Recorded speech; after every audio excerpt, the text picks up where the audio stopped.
ঠিক রাখতে পারি।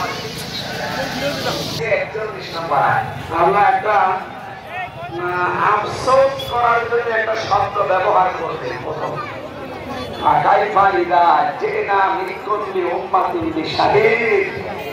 আল্লাহ বলেন কেমন হবে এদিকে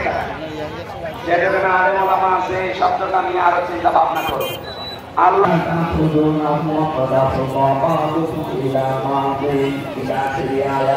হতে পারে আল্লাহ যে কাইফা তাকফুরুনা বিল্লাহি ওয়া কুনতুম আমওয়াতান দিয়েছেন যে মানুষ আমার সাথে কুফরি করে, আমার সাথে নাফরমানি করে, কি করে করে, অথচ তারা মৃত ছিল। হালাতা আলাল ইনসানি হাইনুম মিনাদ দাহরি লাম ইয়াকুন শাইআন মাযকুরা। এই পৃথিবীতে আসার আগে উল্লেখ করব এমন কোন জিনিস তুমি ছিলে না।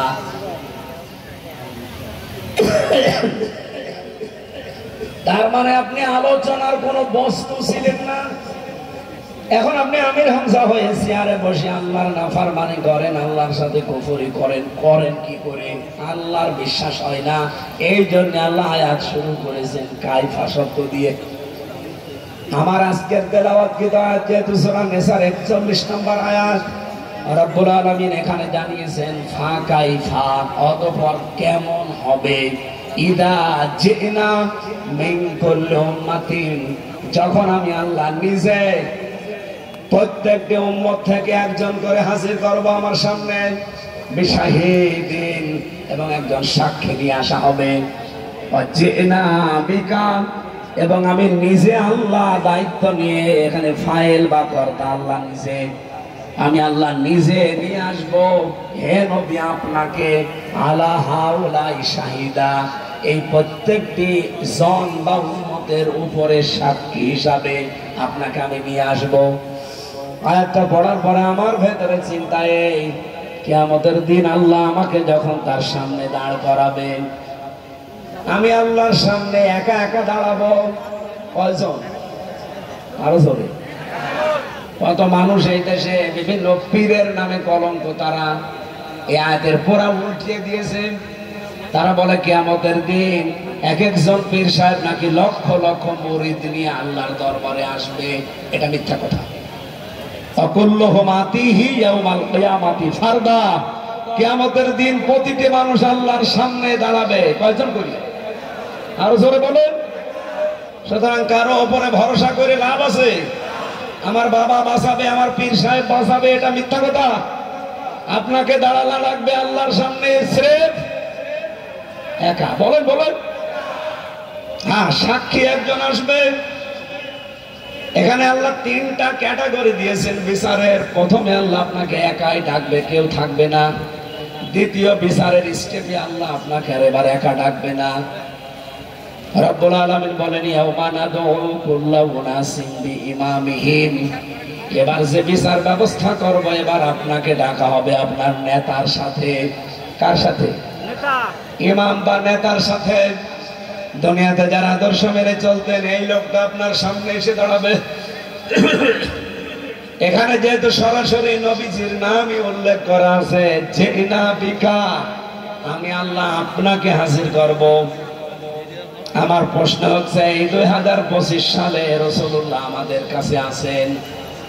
বলেন বলেন। তাহলে আমাদের পক্ষে সাক্ষী বা বিপক্ষে সাক্ষী দেবে কে? নবীজি এখন নেই, কিন্তু নবীর নায়েবরা আছে, উত্তরাধিকারী আলেম ওলামা। যে জামানায় যারা বাস করছেন, এই জামানায় যারা আলেম থাকবেন, হক্কানি আলেম, এই আলেমরা কিয়ামতের দিন আল্লাহর সামনে দাঁড়িয়ে আপনার পক্ষে অথবা বিপক্ষে সাক্ষী দেবে। আমাদের দেশে তো একটা ভেজাল কথা আছে, যে সে বলে আমি হক্কানি। হক্কানি হওয়ার জন্য তিনটা শর্ত মানা লাগে। কয়টা? এক নম্বরে আল্লাহর কালাম নিয়ে চিন্তা ভাবনা করা লাগে। দুই নম্বরে আল্লাহর কালামকে এই জমিনে কায়েম করার জন্য চেষ্টা করা লাগে। তিন নম্বরে নিষিদ্ধ কাজকর্ম থেকে সর্বাত্মক বেঁচে থাকার চেষ্টা করা লাগে। এই তিনটা গুণের আলেম বাংলাদেশে কম না বেশি? বলেন বলেন। হক্কানি আলেম বলে যারা দাবি করে তিনটা গুণ পাওয়া লাগবে আগে, তারপরে সে হক্কানি আলেম। ইমাম ইবনে তাইমিয়া রাহমাতুল্লাহ আলাইহি বলেন হক্কানি আলেম পাওয়া যায় পৃথিবীতে তিন জায়গায়। কোথায়? দরবারে, আস্তানায়। কোথায়? এক নম্বরে হক্কানি আলেম পাওয়া যায় মাটির নিচে। কোথায়? ইমাম আবু হানিফা হক্কানি আলেম ছিলেন না? কোথায় পাওয়া যাবে? মাটির নিচে। দুই নম্বরে হক্কানি আলেম পাওয়া যায় জালেমের জেলখানায়। এই কথা বলেন না কেন?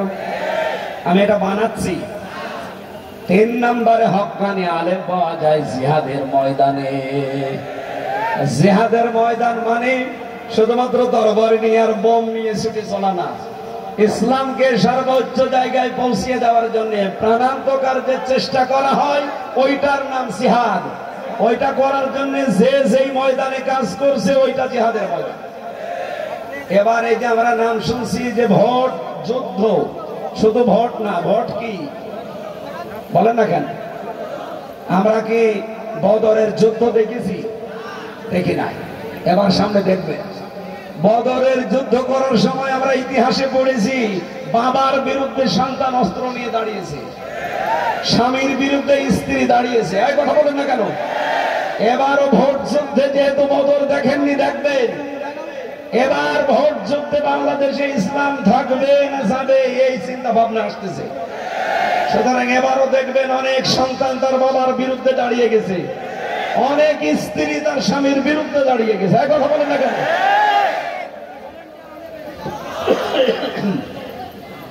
এদের হক্কানি আলেম জিহাদের ময়দানে যেহেতু পাওয়া যায়, জিহাদের ময়দান সামনে আসবে, কিয়ামত পর্যন্ত জিহাদ চলতে থাকবে। আল জিহাদু মাদিন ইলা ইয়াউমিল কিয়ামা। জিহাদ শেষ হয়ে যায়নি, কিয়ামত পর্যন্ত চলবে। হয়তো সামনে বদর আসতে পারে, উহুদ আসতে পারে, খন্দক আসতে পারে, আসতে পারে না? বদর যদি আসে থাকবেন তো বদরের ময়দানে। খন্দক যদি আসে, খন্দকের কাজ কি ছিল? মদিনাকে রক্ষা করা।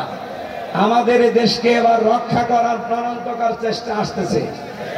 সুসংবাদ দিচ্ছে সারা বিশ্ব থেকে এখন যারা মরণ, আপনারা দেখতে পাচ্ছেন না? বাংলাদেশ জামাত ইসলামীর যারা কেন্দ্রীয় নেতৃবৃন্দ আছে দফায় দফায় বৈঠক চলছে।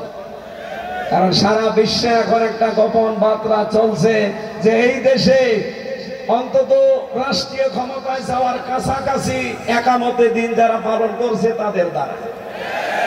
আমি একটা হাদিস পড়েছিলাম না মুসলিম শরীফ থেকে, নবীজি বলেন যখন দেখবা এই দলের দ্বারা ইসলাম কায়েম খুব তাড়াতাড়ি সম্ভব, তোমাদের আদেশ দিলাম তাদের অনুসরণ করবা, তাদের পেছনে থাকবে। বাংলাদেশে ৭৩টার উপরে দল। আপনার বিবেককে বলেন এই দেশে এখন ইসলাম কায়েম করার কাছাকাছি কোন দল আছে আপনি বলেন। যেই দল আপনার মনে হয় আপনাকে নবীর নির্দেশ দিয়ে গেলাম, আপনি সেই দলের সাপোর্ট করবেন, পেছনে থাকবেন, ইত্তেবা করবেন, অনুসরণ করবেন। আল্লাহ এই সিরাত অনুষ্ঠান থেকে এগুলো নিয়ে কায়েম করার তৌফিক দিন। যেহেতু কিয়ামতে নবীর সামনে দাঁড়ানো লাগবে, এজন্য তার জীবন চরিত্র অনুসরণ করে এমন ভাবে তৈরি হতে চাই কিয়ামতে দাঁড়ালে যেন আমরা অপমান না হই। আমার কণ্ঠ এবং সময়ের দিকে তাকিয়ে আমি শেষ করে দিলাম। আজকে আর কথা বলতে পারছি না, কণ্ঠ আরো বসে যাচ্ছে। আমিন। বারাকাল্লাহু লানা ওয়া লাকুম ফিল কোরআন। স্যার মনোযোগ করুন।